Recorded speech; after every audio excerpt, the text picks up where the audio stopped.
We're continuing to discuss what kind of shofar do you use during different types of events throughout the year or throughout the Jewish calendar.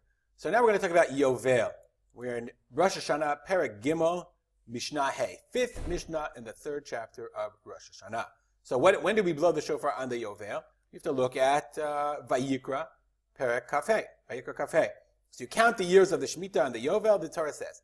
V'safarta lecha sheva shabtot shanim. You count 7 Shabtot, seven series of 7. Sheva shanim, sheva pamim, 7 times 7. And vayu lecha yemei sheva shabtot shanim tesha v'arba'im shana. Then you get 49 years. On the 50th year, v'ha'avarta shofar tru'ah, you will blow a shofar of tru'ah b'chodesh hashvi'i on the 7th month. Be'asor l'chodesh on the 10th of the month. B'yom ha'kippurim ta'aviv shofar b'chol ha'atzechem. You blow the shofar announces the incoming of the Yovel, the freedom of the slaves. The freedom, liberty to everyone. That's the kriyah of the Yovel. That's actually the makor why we blow the shofar at the end of Yom Kippur. I think it's connected with that to some degree. That's the shofar of the Yovel. Let's go back to our Mishnah. So what kind of shofar do you use? Remember we talked about in the last Mishnah we said zecharim. Okay, zecharim kfufim. According to the Tanna Kamma, let's remind you. On Rosh Hashanah, he says you use a Ya'el. We're going to see that there's arguments about this. But he says on Rosh Hashanah you use Ya'el, okay, Pashut. You use the female Ya'el, straight. But on the Ta'anit, you use the Charim. You use Kafuf. You use the Ayil, the ram's horn. So do you use on the Yovel, do you use, according to the Tanna Kamma, the straight one, or do you use the bent one?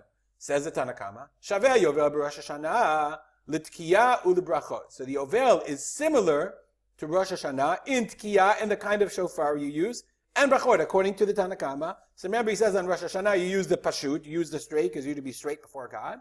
So too on Yovel.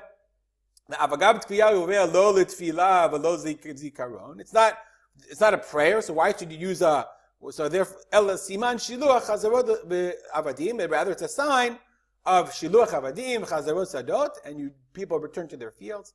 Afilu hachi ke'en Rosh Hashanah ba, it has to be like Rosh Hashanah. Why? Because he learns a gzeira of Shvi'i. Shiyu kol tkiyot b'chodesh hashvi'i Shavot. Okay, that all the tkiyot should be Shavot. What is brachot? Interestingly, he says you have to say Malchiot, Zichronot, and Shofar on Yom Kippur of Yovel. Just like we say Malchiot, Zichronot, and Shofar on Musaf of Rosh Hashanah, so too you say it on the Yom Kippur of Yovel. That's the position of the Tanna Kamma. I made you a chart. Let's find the chart. Here we go. Tanna Kamma says, on Rosh Hashanah, we said Ya'el Pashut. On Ta'anit, Ayal Kafuf, bent over. And on Yovel, also Ya'el Pashut, because there's a Gzeira Shava. There's a Gzeira Shava of Yovel Pashut. Says Rabbi Yehuda Omer, no way. B'Rosh Hashanah, Tokim B'Shel Zacharim, U'B'Yovlot Shel Ya'elim. On Rosh Hashanah, you use the Zachar. But on Yovel, you use the Ya'el. I mean, on Zachar, Rosh Hashanah, you use the Kafuf, bent over. But on Yovel, you use the Ya'el. Okay? So therefore, Rabbi Yehuda says, on Rosh Hashanah, you use the Ayal Kafuf, the bent over. On Ta'anit, you use the Ayal Kafuf, because that they all agree on. You have to bend yourself over. Because he says on Rosh Hashanah, you have to bend yourself over. The Kahati quotes the Yerushalmi that says, Tiknu Kafuf the Kafuf. Right? On the day that you have to be Kafuf, like on Rosh Hashanah, you have to be Kafuf. On Ta'anit, you have to be Kafuf. You have to be bent over before God. Pashut the Pashut on Yovel, you're making a declaration. It's not a sad day, and therefore it's Pashut. That's why Rabbi Yehuda says U'B'Yovlot Shel Ya'el. You use the ibex, the one that from the animal that you saw in in the Yam HaMelech. We saw a picture of that of Ya'elim. Okay, that's Rabbi Yehuda's position. So you have machloket between the Tanna Kamma. Here they agree. Everyone agrees on the Ta'anit. On Rosh Hashanah they disagree. Because the Tanna Kamma says you should be straight before God, and the Rabbi Yehuda says you have to be bent over. I could see both ways.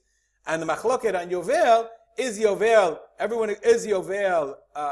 agrees why you have to do it, but that has to be pashut. But they argue about Rosh Hashanah. What about the halacha? Bartanura says, and the Kahati says, the Rambam says, "En halacha Rabbi Yehuda v'lo Tanna Kamma." We don't pass like either one. Ela halacha ben Rosh Hashanah. Ben Yom Kippurim Shal Yovel, whether it's Rosh Hashanah or Yom Kippur, or even the Ta'anit, Shneim B'Sel Scharim Kfufim. Both of them are Ya'al Kafuf. We don't use the Ya'el Pashut. So the halacha is on all of them. you use the ayal kafuf. We don't have ta'aniyot, so therefore that's why the Bartinu didn't talk about it. But because we don't have the Beit HaMikdash, but in all of them we use the ayal kafuf. That's a halacha. That's how we paskin. Okay, we'll stop here. As we always do, dedicate our learning to the memory of my father, Rav Simcha ben Yitzchak Kalman. If you want to contact me, I just got a wonderful email yesterday, and you can email me here. And I'd like to remind people that you can find all of these Mishnayot on the Mishnah website that I made. It's called, let me see if I can find it. Yeah, Mishnah Yomit, Mishnah.co. You can look it up and find all the Mishnah up there without having to go through YouTube. Have a great day.